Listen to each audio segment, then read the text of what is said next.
ধৰ্মাৱলম্বী লোকসকলৰ পবিত্ৰ দিন হৈছে বৰদিন আৰু এই বৰদিনৰ উপলক্ষে সকলোৱে উলহ মালহে মিলাপ্ৰীতি চেনেহ শ্ৰদ্ধাৰে একত্ৰিত হয় গীৰ্জাঘৰত। চাবুৱাৰ পুখুৰীজানত 117 বছৰ গৰকা এটা গীৰ্জাঘৰ দেখুৱাব খুজিছোঁ আৰু এই গীৰ্জাঘৰটোৰ সন্মুখৰ ভাগৰ পৰা সমগ্ৰ পৰিৱেশটো ক্ৰমান্বয়ে দেখুৱাব খুজিছোঁ। এয়া তেওঁলোকে আটক ধুনীয়াকৈ ৰাখিছে এখন তোৰণ আৰু বৰদিন উপলক্ষে তেওঁলোকে আয়োজনত ব্যস্ত হৈছে, বিভিন্ন নিজা নিজা কাম কাজত তেওঁলোকে ব্যস্ত হৈ আছে দেখিবলৈ পাইছে। 117 বছৰীয়া এটা গীৰ্জাঘৰ, যি গীৰ্জাঘৰে সমগ্ৰ চাবুৱাৰ ইতিহাসক বহন কৰি আছে আৰু এই ইতিহাসেই আচলতে বৰদিনৰ উপলক্ষে আজি আপোনালোকক দেখুৱাব খুজিছোঁ। পুখুৰীজান বাপ্তিষ্ট মিছন মণ্ডলী, পুখুৰীজান বাপ্তিষ্ট মণ্ডলীয়ে স্থাপন কৰা এই গীৰ্জাঘৰটো 1903 চন আৰু 1903 চনত স্থাপিত হোৱা এই গীৰ্জাঘৰটোৰ বৰ্তমান দৃশ্য এনেধৰণৰ আৰু আচলতে চৰকাৰী বা অন্যান্য অনুদানৰ পৰা বঞ্চিত হোৱা এই পুৰণি অন্যতম গীৰ্জাঘৰটোৰ পৰিৱেশ এয়া।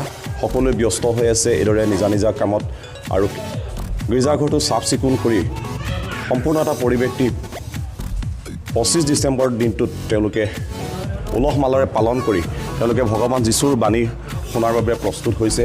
সকলোৱে অধীৰ আগ্ৰহেৰে ৰৈ আছে আৰু এয়া সুন্দৰভাৱে সকলোৱে কাম কৰি আছে কাইলৈ দিনটোৰ বাবে।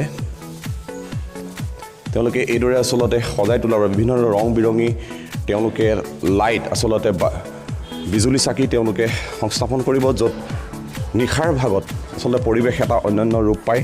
আৰু আমি এই পৰিৱেশৰ মাজতে আন এটা দৃশ্য দেখাবলৈ বিচাৰিছোঁ। ইয়াতে যিগৰাকী ব্যক্তিয়ে আচলতে এই আজি শতবৰ্ষৰ গৰকা যিটো গীৰ্জা আছে এই গীৰ্জাটোত স্থাপন কৰিছিলে, সেইগৰাকী ব্যক্তিৰ মৃতদেহ ইয়াতে সৎকাৰ কৰা হৈছিল আৰু তেখেতৰ যি মৈদাম আছে আচলতে সমাধিস্থ কৰিছিলে। তাৰ এই মৈদামটো এওঁলোকে সভাপতিগৰাকী ৰেভা নৰেন্দ্ৰ সিংহ 1877 চন অনুমানিক জন্ম আৰু মৃত্যু হৈছে 27/12/1980।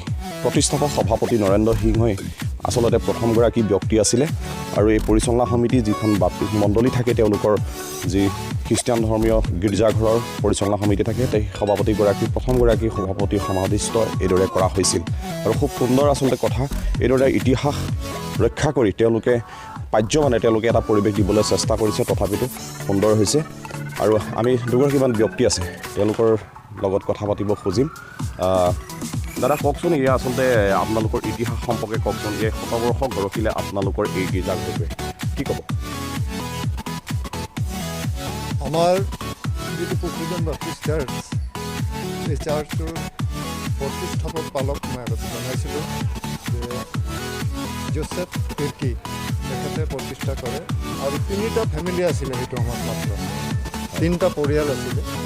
Joseph Tirkey, John Tirkey, Simon Tirkey, এই 3টা ফেমিলি আছিলে আৰু সেই 3টা ফেমিলিৰ যোগেদিয়ে আমাৰ এই পুখুৰীজান বাপ্তিষ্ট চাৰ্চটো প্ৰতিষ্ঠা হয় 1903 চনত। আৰু 1903 চনত প্ৰতিষ্ঠা হোৱাৰ পাছত ক্ৰমান্বয়ে আজি প্ৰায় 117 বছৰ হ'লগৈ আৰু এই 117 বছৰৰ পৰা ইয়াৰ যথেষ্ট বৃদ্ধি হৈছিলে। কেইবাটাও চাৰ্চ ইয়াৰ যোগেদি স্থাপিত হৈছে, বালিজান নৰ্থ বেপ্টিষ্ট চাৰ্চ আৰু ইয়াৰ লগতে ঢেকীয়াজান বেপ্টিষ্ট চাৰ্চ, এইটো ইয়াৰে মানুহ হয়। ইয়াৰ পৰা গৈয়ে মানে 2টা আমি পূৰ্ণাংগ চাৰ্চ আমি দেখিছোঁ বৃদ্ধি হোৱা। আৰু ইয়াৰ লগতে কিছুমান মানুহ বাহিৰলৈ গুচি গ'ল, ফিলবাৰী, বৰধুমচা আৰু মৰাণ আদিকে ধৰি বিভিন্ন ঠাইত গুচি গ'ল। কাৰণ বৰ্তমান যিটো আমাৰ ৰাইজৰ পৰিস্থিতি, গৰাখহনীয়া, বানপানীৰ ফলত বহু ঘৰ নষ্ট হৈ গ'ল আৰু সেই অনুপাতে আমি বৰ্তমানো ইয়াত এই চাৰ্চৰ লগত সংগতি ৰাখি আমি বাচি আছোঁ। প্ৰায় 40-45 ঘৰ এতিয়াও আমাৰ ফেমিলি আছে আৰু সেই অনুপাতে আমি নিবনুৱা দুখীয়া ৰাইজ আৰু সেই অনুপাতে দান বৰঙণিৰে আমাৰ চাৰ্চটো আমি চলাই আছোঁ। আৰু ইতিমধ্যে সকলোৱে গম পায় যে অহা কালি 25 ডিচেম্বৰ আৰু এই 25 ডিচেম্বৰত আমি সকলো পৰিয়াল সতি সন্তান সকলো মিলি দান বৰঙণিৰে আমি যীশুখ্ৰীষ্টৰ জন্মৰ যিটো সোঁৱৰণি উপাসনা খ্ৰীষ্টমাছ আমি পালন কৰিবলৈ অহাকালি প্ৰস্তুতি হৈছোঁ। আৰু আপোনাক ধন্যবাদ জনাইছোঁ। আমি পুনৰ আন এগৰাকী ব্যক্তিৰ সৈতে কথা পাতিম। এটা বৰদিনৰ শুভেচ্ছা জনাইছোঁ আপোনাক। ঘৰত কি প্ৰস্তুতি চলিছে? ধন্যবাদ দিছোঁ প্ৰথমে আপোনাক আৰু লগতে আপোনাকো বৰদিনৰ শুভেচ্ছা আৰু নৱবৰ্ষৰ শুভেচ্ছা জ্ঞাপন কৰিছোঁ। ধন্যবাদ। ঘৰত পিছে আমি যথেষ্ট ব্যস্ত বুলি ক'ব পাৰি।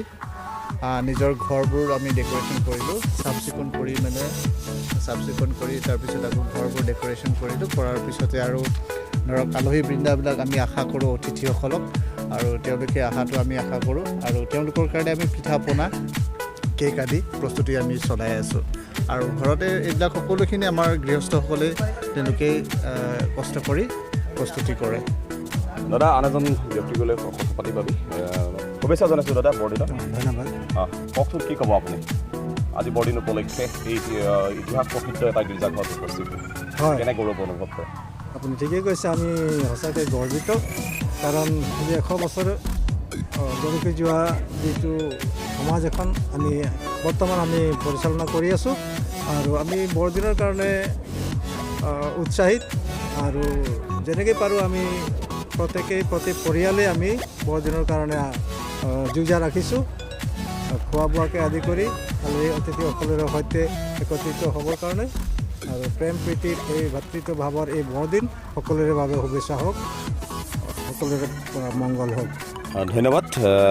আমি পুনৰবাৰ দেখুৱাইছোঁ এই দৃশ্য। আচলতে বৰদিন উপলক্ষে আমাৰ চাবুৱা ৰিপৰ্টৰ তৰফৰ পৰা সকলো খ্ৰীষ্টান ধৰ্মী লোকলৈ শুভেচ্ছা জ্ঞাপন কৰিছোঁ। আহক চাবলৈ শতবৰ্ষ গৰকা এক ইতিহাস প্ৰকৃত ইতিহাস বহনকাৰী এই গীৰ্জাটোলৈ চাবলৈ।